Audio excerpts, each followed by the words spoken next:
Why are the Harkonnens so ridiculously evil? Is their brutality solely due to Baron Vladimir's influence, or is it ingrained in their nature? How does a society sustain itself under such severe oppression? How can Feyd-Rautha openly kill slaves and generals without facing consequences? What part do the Bene Gesserit play in this dark saga? Join us in this captivating video as we delve into the Harkonnen dynasty and uncover the roots of their notorious cruelty.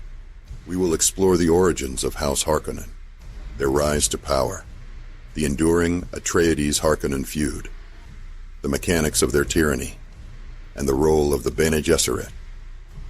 Plus, we'll reveal a mysterious fact about the Harkonnens that few people know, saved for the very end.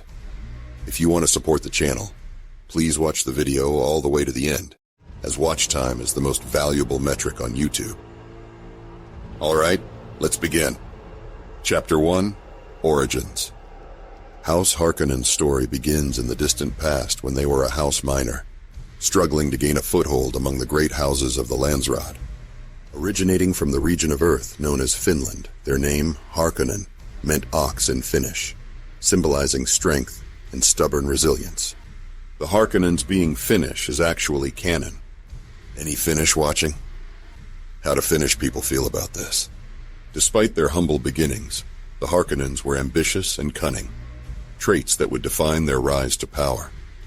Their initial steps towards greatness were marked by shrewd manipulation of the whale fur market, a commodity that brought them wealth and influence. Baron Dmitri Harkonnen and his son, Vladimir, were instrumental in this ascent. Their strategy was simple, yet ruthless. Maximize production output and minimize ethical considerations. This approach laid the foundation for their governance, which was based on fear and terror. Chapter 2. The Rise to Power. The turning point for House Harkonnen came when they were granted the Siridir fief of Arrakis, the desert planet and sole source of the universe's most valuable substance, spice melange. The Harkonnens exploited this opportunity with brutal efficiency. They enslaved the native Fremen, extracting spice with no regard for the harsh conditions or the lives lost in the process. Under Baron Vladimir Harkonnen's rule, the house reached new heights of infamy. Vladimir was a man of immense cruelty and cunning, using every means at his disposal to amass wealth and power. His oppressive rule over Arrakis was marked by extreme brutality, but it ensured that the spice flowed steadily to the Emperor and the Spacing Guild, securing the Harkonnens' position. The enmity between House Harkonnen and House Atreides is legendary, dating back to the Battle of Corin.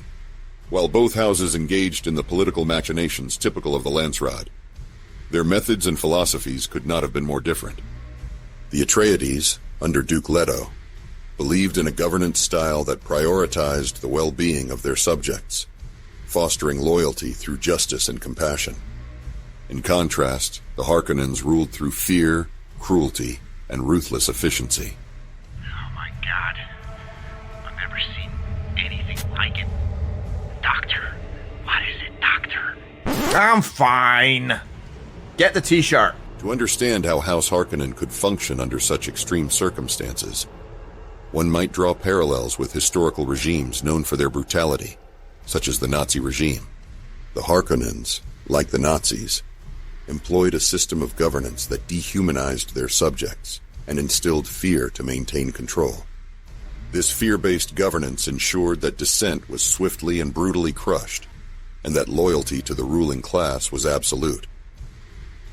The social structure on Giedi Prime was designed to perpetuate this cycle of oppression. The Harkonnen rulers placed themselves at the top, enjoying lives of luxury and power, while the masses toiled in harsh conditions. The industrial output of Giedi Prime was maximized through brutal labor practices, reminiscent of the forced labor camps of totalitarian regimes on Earth. Was the malevolence of House Harkonnen a product of Baron Vladimir Harkonnen's influence, or was it inherent in the family? The answer lies in the culture and values that the Harkonnens cultivated over generations. Vladimir Harkonnen was indeed a particularly cruel and treacherous leader, but his actions were in line with the long-standing Harkonnen tradition of ruthless ambition and exploitation. The Roman Empire, for example, valued intellect, strength, and civic duty, creating a society where individuals could rise through merit and service. In contrast, the Harkonnens valued cunning, brutality, and absolute loyalty to the house, fostering an environment where treachery and violence were rewarded. Feyd-Rautha Harkonnen's public killing of slaves was not just tolerated, but encouraged as a demonstration of power and control, reinforcing the Harkonnens' dominance through fear and spectacle. The Bene Gesserit breeding programs played a crucial role in shaping the destinies of both the Harkonnens and the Atreides. The goal was to produce the Kwisatz Haderach, a superhuman capable of prescient vision and immense power. The Bene Gesserit manipulated bloodlines, encouraging traits that they believed would contribute to the emergence of this prophesied figure. Baron Vladimir Harkonnen's nastiness can be seen as collateral damage in this grand scheme. The Bene Gesserit needed to breed certain characteristics into the Harkonnens to create a balance of strength and ruthlessness in their genetic makeup. This, combined with the inherent values of House Harkonnen, resulted in leaders who were capable of extreme cruelty.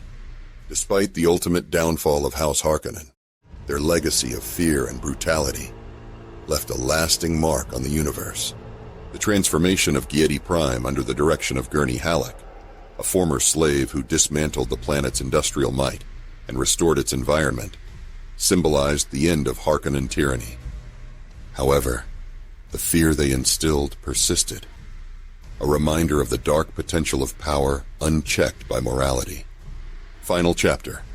Unveiling the mystery as promised, we conclude with a revelation that lies at the heart of House Harkonnen's power.